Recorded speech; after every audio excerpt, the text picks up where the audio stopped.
So I think it's been a learning curve for me to really know, like, not everything you post has to be amazing, and actually, like you say, the content that's relatable is often the content that does really well. Really excited to have Holly Brazier here, otherwise known as Padel With Holly.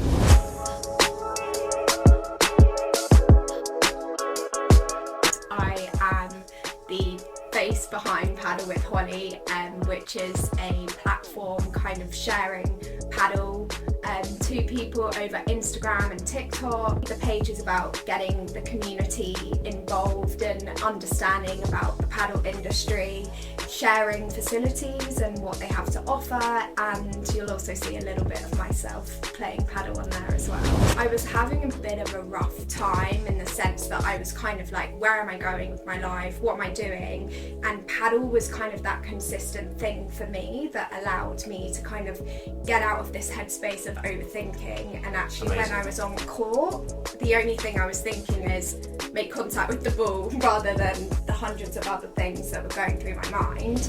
It's funny, I had a moment a couple of weekends ago when I went out to Spain on a paddle holiday where I was sat on the flight and I was like, oh my god, this page has got me to this point. And it was a real kind of, because I think we're really hard on ourselves. We're always like, okay, what's next? What other people are doing?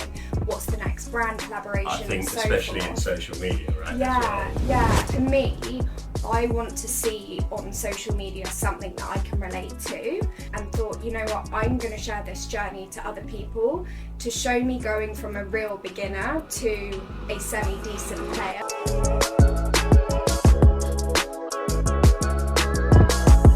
Welcome to the Padel Directory Podcast. I'm Toby Bawden and I'll be your interviewer for the TPD Podcast.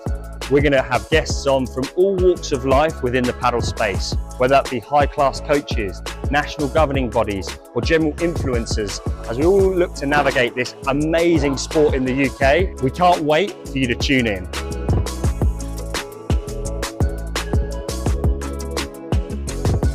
Welcome back, viewers and listeners, to another episode of the TPD Podcast, the Padel Directory Podcast, talking all things paddle in the UK. Really excited to have Holly Brazier here, otherwise known as Padel With Holly. And look, going to be exciting to talk paddle for a few minutes with yourself. And Holly, first things first, introduce yourself and tell us a little bit more how you got into paddle. Okay, so I'm obviously Holly. As you said, I am the face behind Padel With Holly, which is a platform kind of sharing paddle to people over Instagram and TikTok and other forms of social media. And really the page is about getting the community involved and understanding about the paddle industry, sharing facilities and what they have to offer, and you'll also see a little bit of myself playing paddle on there as well. Fantastic. And obviously we talk to lots of different people from all sectors of the industry. One big thing is, how did you get into paddle? So when did you start and why? So I started in November 2022. It feels a lot longer than it actually is. I started a new job and Padium is right next door to my office. Ah, perfect. So I kept walking past that and I was like, what is this place? Went in, kind of saw people playing. I'd heard of paddle but kind of very, very briefly. Saw they had beginners lessons on a Monday and attended a couple of those and was kind of hooked. Then I moved back to Surrey and there are paddle courts 5 minutes away from my parents' house. Amazing. So that first time on a paddle court was basically just because you walked past courts? Yeah, Brilliant, yeah, right? exactly. Fantastic. And I walked in there and thought, this looks pretty straightforward, and then stood on the paddle court, hit a few balls, and the coach was just like, no, what are you doing?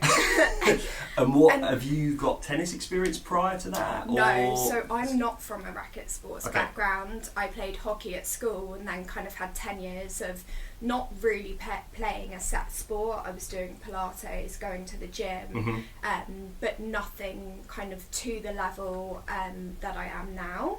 And I hate being told I'm bad at things, but I knew I was bad at it, but immediately I wanted to get better. So kind of having that Monday night session where I knew, okay, that was the paddle lessons, and then kind of got hooked. It was. So did you have a bank of lessons? Was it like drop-ins or how? No, how was it? it was just drop-ins through Playtomic.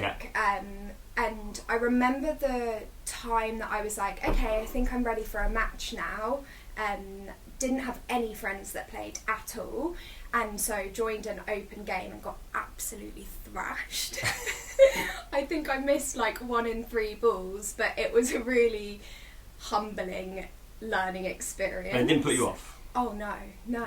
Quite the opposite. Yeah, because then I was like, I really want to be good at this, and still to this day I'm losing open games, but at least now I know what I'm doing wrong, and more often than not it's that I'm just kind of touching the ball slightly too late or miss-hitting it rather than missing it completely. Step by step. Yeah. So obviously that's back in 2022, so you started, walking past Paddy. I love that story, by the way. That's really cool that you just started playing because you walked past the centre.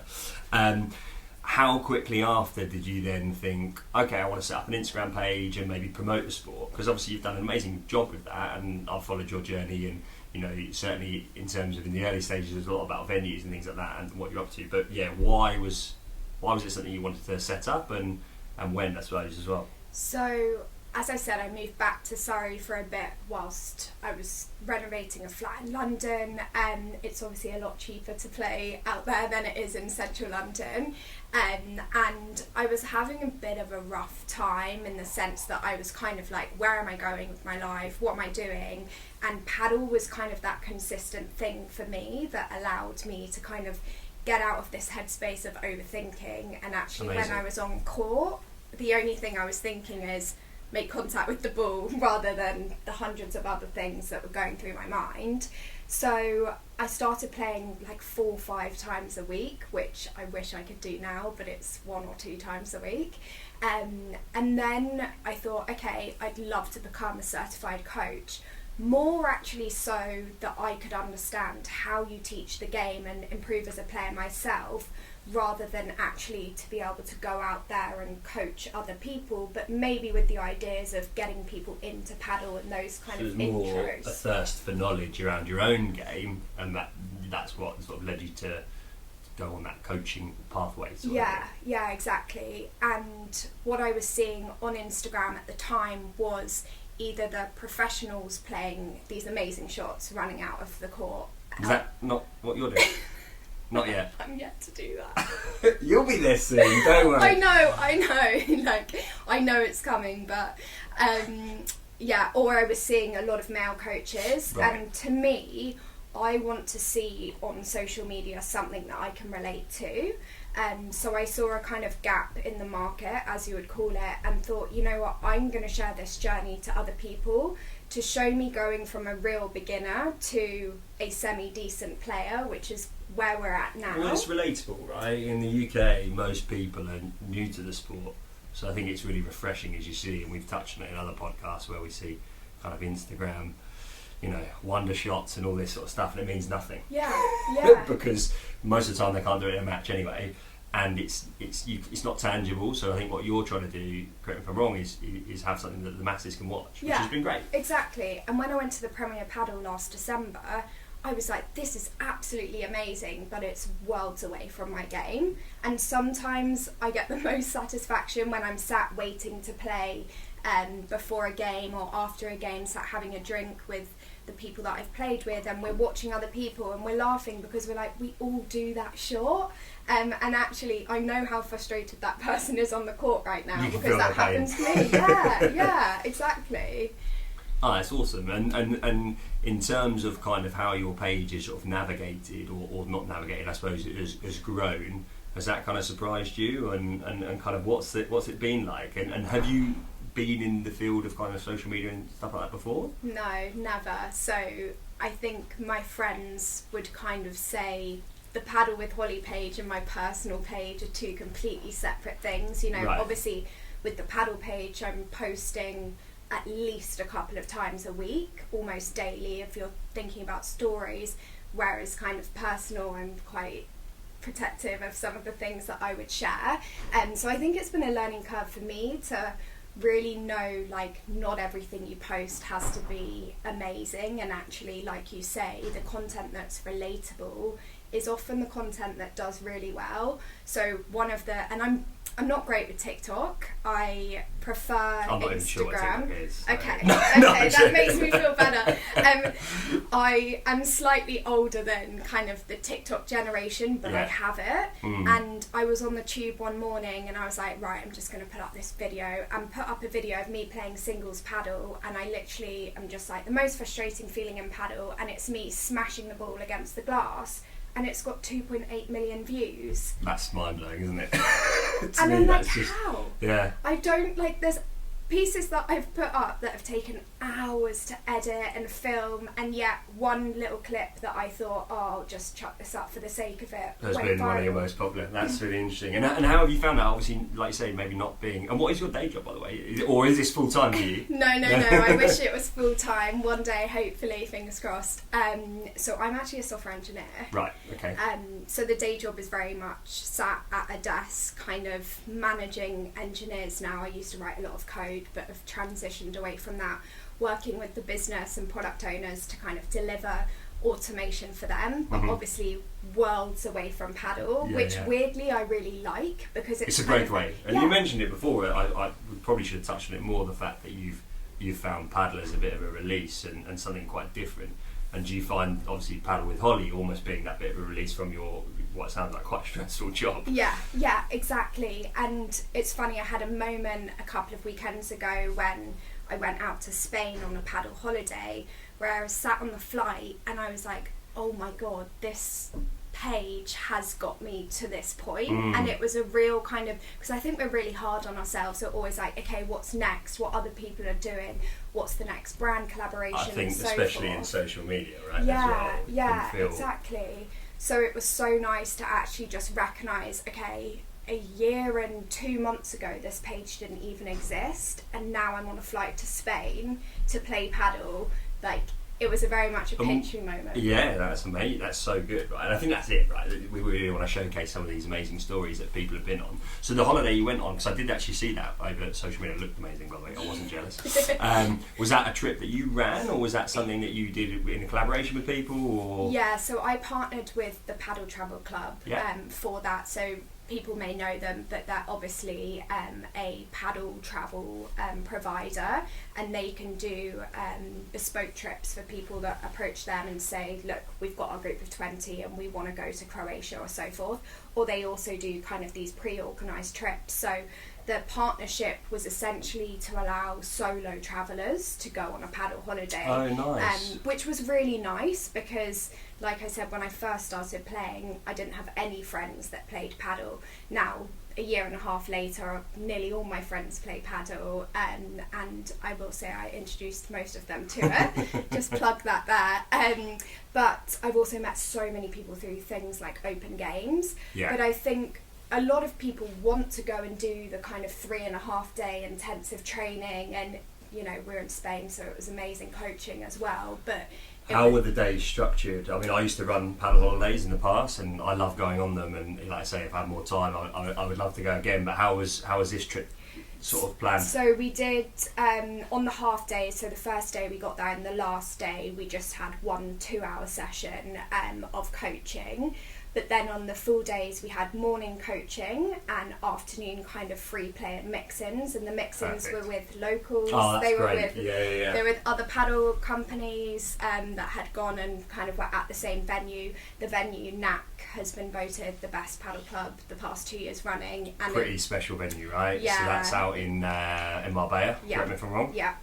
And then we did have one boozy night out in Porto Venus, which was like the cherry on top, because you can't go to Marbella and not go out. Yeah, no, it sounds like a very good trip. And have you got more of those in the pipeline? No paddle trips as of yet. We're talking about some things. Right now for me it's trying to find the time. I mean, trying to balance kind of collabs with other brands and partnerships is something that I'm struggling with at the moment. We touched upon it before, but people don't know the amount of effort that goes into kind of content creation. How much time? I mean, how much time do you spend? I guess doing one or two of these videos that you've mentioned. Yeah. I guess the time adds up, right? Yeah, it really depends on kind of what the ask is, kind of what the goal of that post is. So my venue visits, for example, that kind of just started because I love, if I go to a new place, I want to know, okay, what's the best restaurant or bar to go to? And I love watching those sorts of reels. And I thought, actually, there's a gap in the paddle world to showcase paddle facilities. And we're obviously very lucky in places like London, Bristol, Manchester. We have the option to go to different clubs. Now, I went down to Salcombe and we stopped at Exeter, City Paddle Exeter. But there's not the same kind of amount of paddle venues around there. Yeah. But every time I travel, I want to go and visit what is close enough so that we can encourage more people to at least be aware that there are paddle venues in kind of very niche places, and especially as more and more pop up. I think what's nice as well is that every venue is different. Yeah. And people aren't necessarily aware of some of those before they book their courts. So I think it's great that you can kind of showcase, okay, maybe they have a pro shop, maybe they don't, or maybe they have, a sauna or whatever it may be, just these little quirks. Yeah, you get some that are very practical. It's like you turn up, you play your paddle, you leave. You have others that want to keep you there for the whole afternoon. And I loved City Paddle Exeter actually, because they had like the music blaring out and we were like dancing on court and things. And they had like a nice bar, and I can imagine for an event that space is amazing. But yeah, it's kind of dependent on what you want. But I think that's what's so cool about the sport and the industry, right? What would be your perfect paddle club? I'm not going to disclose that information because I might build one. No, I'm joking. I love the ones that have the off-court atmosphere. Yeah. I've tried the cold plunge and the saunas, which I think are absolutely great. It's not very me. Like, I'll do it to be able to say I've done it, but actually after I've played a game of paddle, I don't need to put myself in a cold plunge and a sauna. It's probably good for you, but... So I think the ones kind of where there's more than just the courts. Yeah. And it's so funny the amount of times that I played an open game at places that have even a little coffee stand, and we've ended up sitting down and chatting and kind of getting to know each other after the game. It's the beauty of the sport. Yeah. We all talk about how social it is and stuff like that, but it's like the more and more we do these conversations, I think that shines through, which is you can go and have an open match and you end up an hour after the game and you're still talking, and quite often you're talking about the sport, which is just bonkers. Yeah, exactly. And I've just started golf, and I can now see the correlation between the kind of networky side of both of them. Obviously paddle you only play for 90 minutes, but I can quite easily see how you end up for 4 hours out of the house and kind of have come back and gone, oh, I just met John who owns so and so.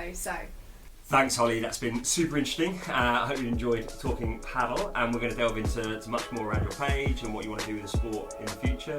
The Paddle Directory is for anyone that wants to find out more about paddle in the UK. It's a space for coaches, players, businesses, and anyone that wants to pick up a racket for the first time. Check out the website below.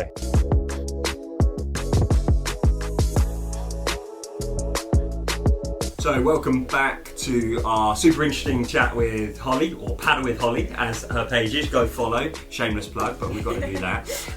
So I just want to sort of touch back on kind of some of the reasons and I guess the purposes of your page, and kind of what's it really there for? I'd say the key thing for me is around the community that you get out of paddle. So whether that's getting more women into the sport, which I obviously feel very passionately about, and there's a couple of avenues that I try to do that. One, by obviously showing content that is not the perfect paddle shot, me training, going to lessons, trying to improve as a player, but also through events that I've started partnering with. So we're doing the Pilates and Paddle series at Rocket Paddle across the summer, and by the end of that we'll be able to say that we've introduced 100 women into the sport. It's amazing. Thank And you. mostly new players? That's Yeah, exactly. So the last one we ran last month, we had 20 participants. One of them had held a paddle racket before. So I coached one court, and we had another court being coached by one of the coaches at Rocket, and it was very basic, like what is the rules of paddle? An intro, right? Yeah, exactly. That's what people need, right? Yeah. To know that it's simple and easy to pick up. Yeah, and it was so nice because at the end I heard these 3 girls leaving going, how do we book a court? Like, should we play this weekend? And I was like, those are the things that I get real satisfaction about. It's a real reward, isn't it? Yeah. It's very rewarding, showcasing something that, you've obviously got a lot of joy out of the sport, and if you can then pass that on, amazing. Yeah, and like we've touched upon before, like there's a great sense of community, but it's allowing people to make friends. We had someone give us feedback that they'd just moved to London and she'd made her first friends off the back of our event. So for me, that's what I'm really passionate about. The other thing is I'm trying to maintain kind of the page being informative. So what are the new venues that are popping up? What are the sorts of events that are being run around paddle? Are there any businesses or podcasts like this that you should be aware of? So I want people to come to the page and feel like they're gaining some form of knowledge around the sport, and not just, okay, here is somebody on a paddle court, and because they can go see that from the pros. You'll be pro soon, I'm sure. And in terms of, actually, just to touch on that, in terms of your own personal paddle development, where would you like to get to with your own game? Do you have little sort of milestones and goals that you want to get to? I do. I think my biggest thing is consistency. I've now learned and have developed the fundamentals up to a level where I feel super confident with the coach when he's feeding the ball and I know where it's going to go. The things I'm struggling with is come into a gameplay situation and actually at what point I hit that bandecker in that particular position is what I'm struggling with. Shot still. selection and picking that time and moment. But that's just interesting. So no sights on Premier Paddle. No. Next year. I like being in the audience with a glass of wine. It's good to watch though, right? The top pros play. You've obviously had the opportunity to go abroad and watch them at some events. Yeah, it was amazing. And obviously Ball Paddle sponsored the Premier Paddle last year, so we were treated very well. Super. But yeah, that's great. I mean, in terms of your kind of sort of page and your partnerships and things like that, how does that work? So it started with me reaching out to paddle kind of facilities, paddle brands, and thinking about how we can work together. Obviously, plug for you, but Dropshot approached me for kind of sponsorship and said, we'd love you to try our rackets and so forth. So a lot of what I do now is being approached and saying, we love your content, we would like you to try our paddle clothing or whatever it is. I am sponsored by Bull Paddle at the moment, so I'm playing with their rackets. It's quite a minefield out there, right? Oh, it really is. Even with, I was gifted 3 different Bull Paddle rackets and I played with them all consistently for a month, and the difference between them, when I first started out, it was what looks nice, what matches the outfit, and so forth. And now it's, okay, what do I get the most control on? Actually, which one is helping me in my paddle lessons hit that bandecker correctly and so forth. And I do feel sorry for anyone looking for a paddle racket for the first time now. It's a minefield, and I think that's why it's important, if you can, and your clubs rent them or loan them in terms of demoing them, it's really important to try those rackets before you buy. And I think it's great as well that your page is promoting that, because it is, like say, a minefield. But do you also find that at the moment, with all the new brands coming in, you're contacted a lot to obviously try and get an entry into the market? So I'd say once every 2 days I'm being messaged to say, can we gift you something? And really now, like, we know it's becoming a much more competitive market, and I'm very supportive of other paddle businesses, but I think people need to prove their worth in the paddle area now and show what is unique around their products, and then kind of reflect on, okay, how do we grow this? We've got a foundation, but what is it going to take it to the next level? And I mean, it's awesome to see so many entrepreneurs, I guess, coming in and going. It's exciting, right? Yeah, and even to the point of who can build paddle courts.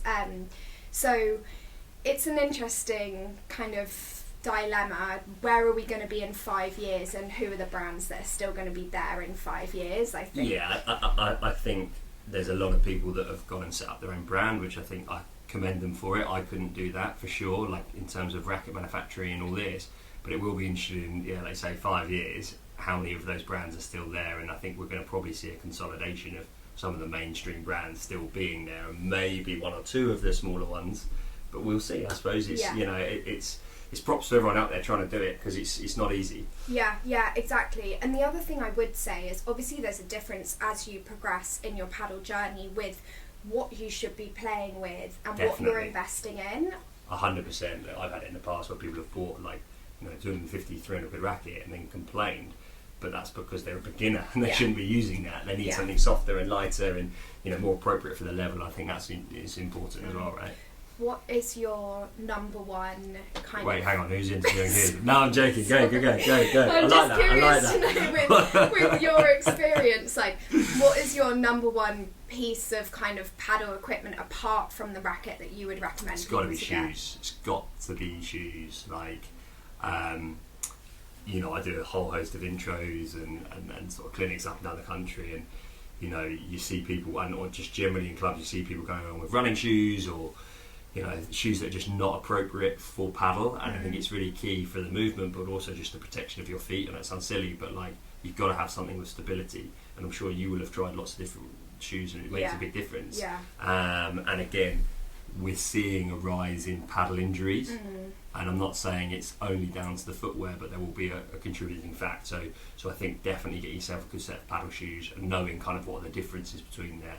And certainly just please try not to wear like flimsy running shoes. Since too many ankles rolled, it's kind of crazy. So I've seen the flip-flops on the paddle court. I've seen all sorts, to be honest with you. Flip-flops, high heels, anyone just rocking up and playing. And look, it's fine to a point, but I think you're out there playing. Like you need to kind of invest in a pair of paddle shoes. And there are lots of deals out there, and models from older years that you can snap up. So I think that's important.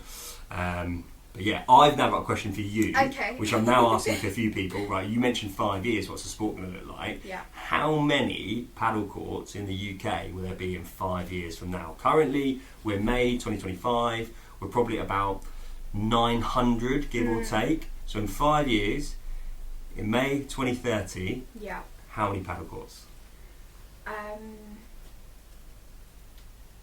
I'm gonna guess around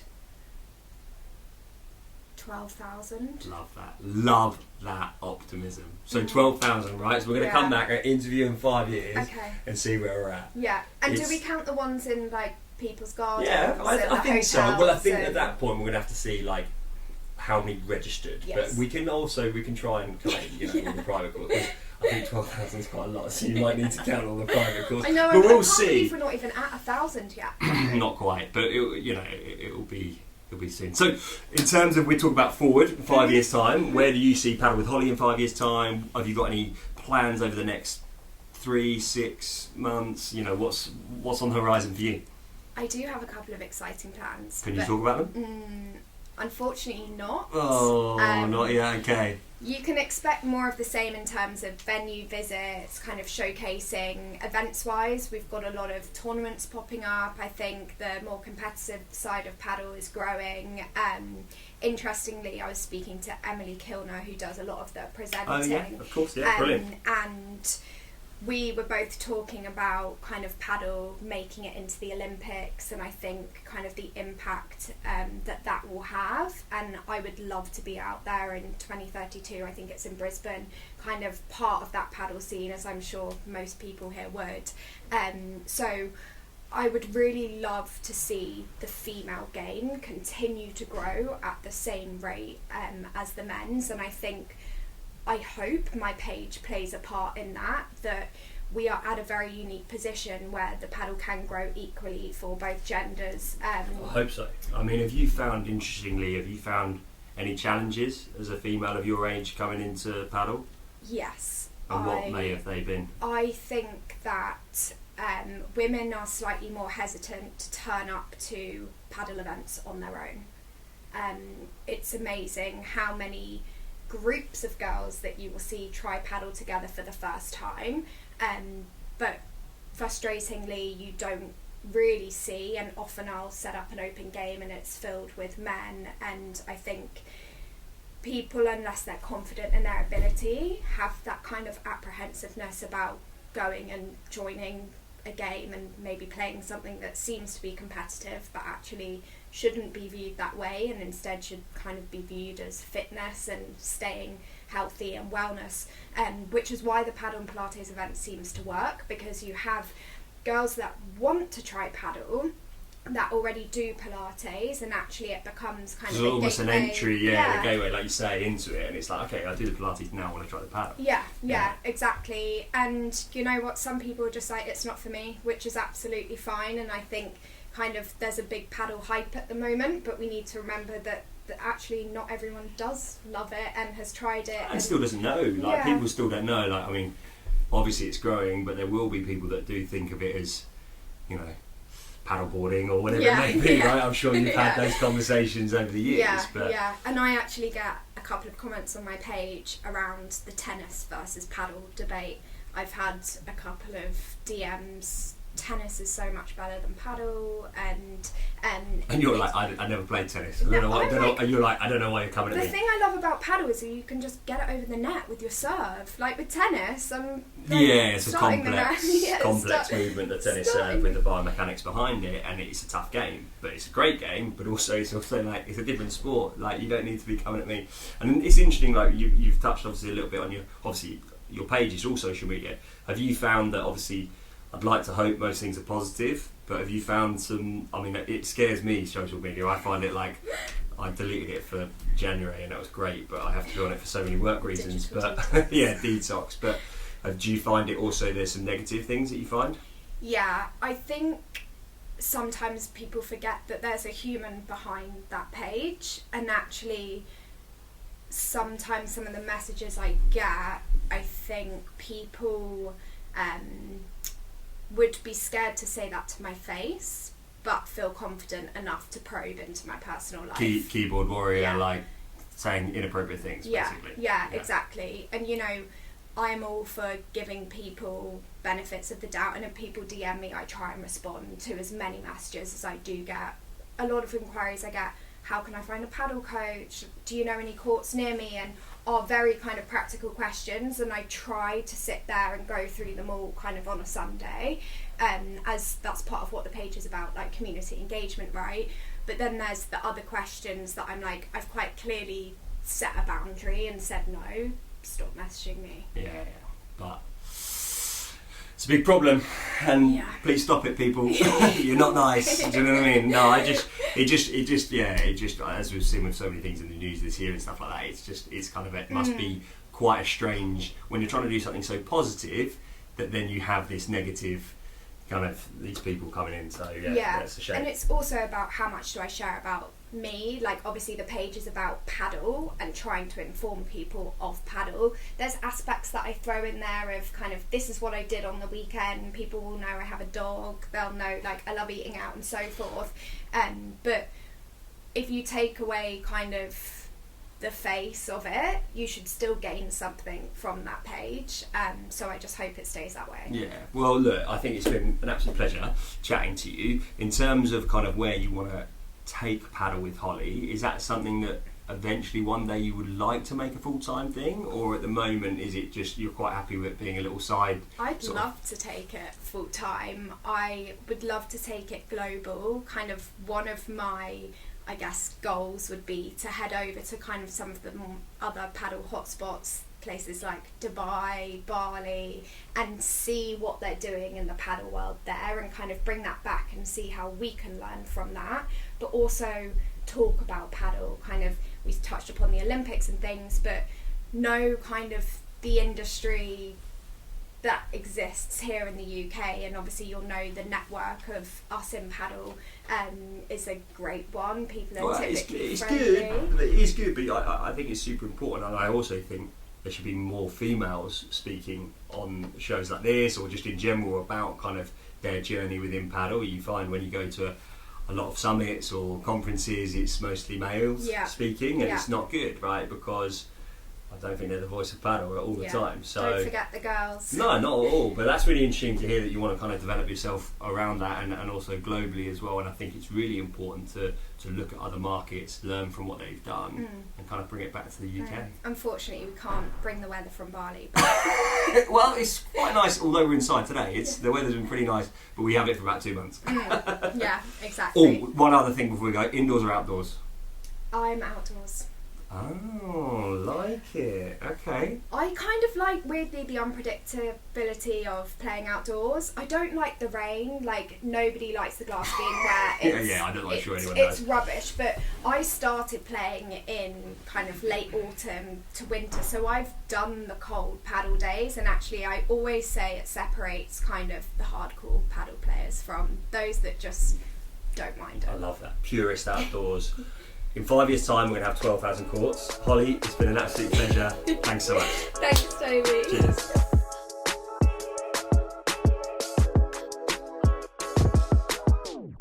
Thank you for joining us on the TPD Podcast. We hope you enjoyed. If you don't already know, the Padel Directory is the home of all things paddle in the UK.